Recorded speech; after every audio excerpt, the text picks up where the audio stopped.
A left-wing journalist, forgive the redundancy, says Barack Obama has had the worst year in Washington. And now the president brings in former Clinton fixer John Podesta to manage the crises that seem to flow like a river from the Oval Office. What can be done to rescue this presidency? I'm PJTV's Scott Ott, joined now by Bill Whittle and Stephen Green. Well, men, Chris Cillizza at the Washington Post says, quote, when historians write the story of Barack Obama's presidency, 2013 will be his lost year. It opened with great promise and closed with equally great disappointment, end quote. Now, of course, before his re-election, he could always blame his predecessor for his problems. But now Obama's predecessor is, well, Obama. The president has brought in Podesta, a proven problem solver, who helped to remove the stain from the Clinton legacy. Now, Stephen Green, if you were John Podesta, wading into the Obamacare epic fail, the NSA snooping scandal, Benghazi cover-up, et cetera, et cetera, et cetera, what would you do to set a new tone for the historic final 24 months of this historic presidency? Well, you have to remember John Podesta's #1 job in the Obama White House is going to be keeping the Hillary Clinton camp on his speed dial for midnight phone calls to let them know, keep them up to speed on exactly what's going on. Look, now, if I were Podesta, I'd gin up some fake non-issues like income inequality. I get the president's union buddies to show up and harass private businesses to steal headlines away. I'd invite tech CEOs for a photo op to make it look like Obamacare was getting fixed. I'd rig the budget deal to make it easier to hike taxes to pay for the stuff I want. I'd prepare a campaign to demonize the insurance companies for doing exactly what Obamacare forces them to do. I get ready to bail out the insurance companies, too, because Obamacare is going to break them. Demonize Republicans in a big way. Go on speaking tours, engage in photo propaganda. Pretty much exactly what's already going on. That's our boy. Green, the man lives in a delusional fantasy world, the land of make-believe. Well, Bill Whittle, if you were John Boehner or Mitch McConnell, you might be tempted to think that you had your opponent on the ropes. How would you capitalize on Barack Obama's, quote, lost year? First of all, can I be neither of those two guys, please? Can I not be either one of them? If there has ever been a more inept party leadership in opposition, I personally don't know it in all of history. I think by the way, I think they ought to take their two skin colors and average them out, and you'd have one relatively human-looking individual. One normal Caucasian guy. Yeah. So Blanche and there's Ruby. that. Look, if you can't beat, Scotty, I'll just cut to the chase here. If we're expecting the GOP leadership to run Obama, as I say in this this afterburner coming up, if you expect them to run him into the river, you got another thing coming. They're demoralized. They're on the ropes. They're completely scattered. They're confused and dazed. And we're going to be sure that the GOP leadership's going to give them all the time and room they need to regroup and recover. Don't you worry about that. But that is the bad news. That's not the end of the story, though. The good news is that that the wheels have come off of this goat rodeo clown car. You can't really put that genie back in the bottle. You can't go back to being an honest guy when people perceive you as being a liar. And I thought it was kind of touching, actually, very touching, in that article that you started the show with, saying that 2013 was Obama's lost year. Because when you see 2014, 2013 is going to look like paradise. 2015 is going to be a graveyard, and 2016 is going to be Armageddon for this guy. And the final thing I hate to correct you on there, Scotty, is it's not 24 more months; it's 36 more months.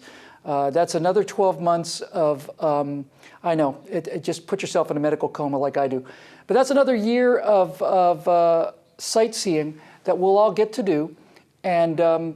I really think the tide has turned on this guy. I don't think you can go back to being competent and telling the truth when it's clear that you're not.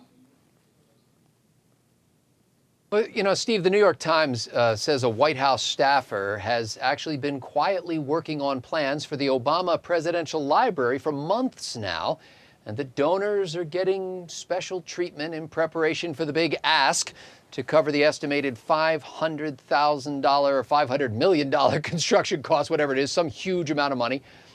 Which display at the Obama Presidential Library are you most eager to see when you visit?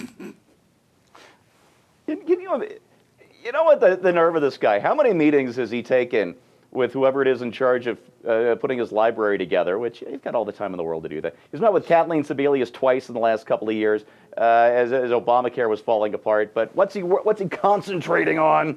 Yeah, his NCAA brackets and his stupid library. I'm looking forward to two things. The first is the exhibit of stuff Obama learned on the job, like shovel-ready jobs not being real, buying insurance is hard, and all the rest. You'll be able to spend days in there in the things that he learned on the job, just about the way America actually functions in the real world for people like you and me and our viewers. And the other one, I guess, is that would have to be the exhibit of stuff Obama never claimed ignorance of. That'll be a small pamphlet you can slip into your wallet, kind of like a business card. Well, and when Steve takes his kids along to that, I'm sure that the children will enjoy sitting in the Obama pivot seat and firing that laser focus thing that he's always focusing like a laser with. Bill Whittle, Barack Obama is the President of the United States. This is our country, and I know you want the best for her, as I do. Mm-hmm. And 36 months is a long time. So what can we and our viewers do to help the president to make these days morning in America to make the presidential library visit a real joy? Oh, we're mourning in America, all right, Scott. We've been mourning in America for 5 years now. There's going to be more mourning in America before this guy is done, believe me. I would say the best thing we could do for the country is to do everything we can to hamstring this destructive, lying fraud that managed to get elected twice, who the American people are now beginning to realize, finally, the true nature of. I love the country, and if the president is good for the country, then I love the president. If he's bad for the country, I don't love the president. This guy's been the biggest catastrophe in the history of this country. The great tragedy of Barack Obama is going to be manyfold. I suspect the greatest part of the tragedy of Barack Obama's legacy will be that the first black president will have been the most incompetent, venal, and corrupt president in the history of the country. Didn't have to be that way. There were a lot of people you could have put into that position, people who actually grew up in this country and people who understood business and military and history and foreign policy. But no, we decided to go with a guy who handed out forms prior to taking office. That's the real tragedy, I think, of Barack Obama. And I think the best thing this president can do for this country is just to get out of its way. Just get out of its way. Get you and the rest of you control freak genetic mutants who have to tell everybody what to do all the time. Just get out of the way, go on vacation, play some golf, and just make this as painless a 36-month goat rodeo as we possibly can bear.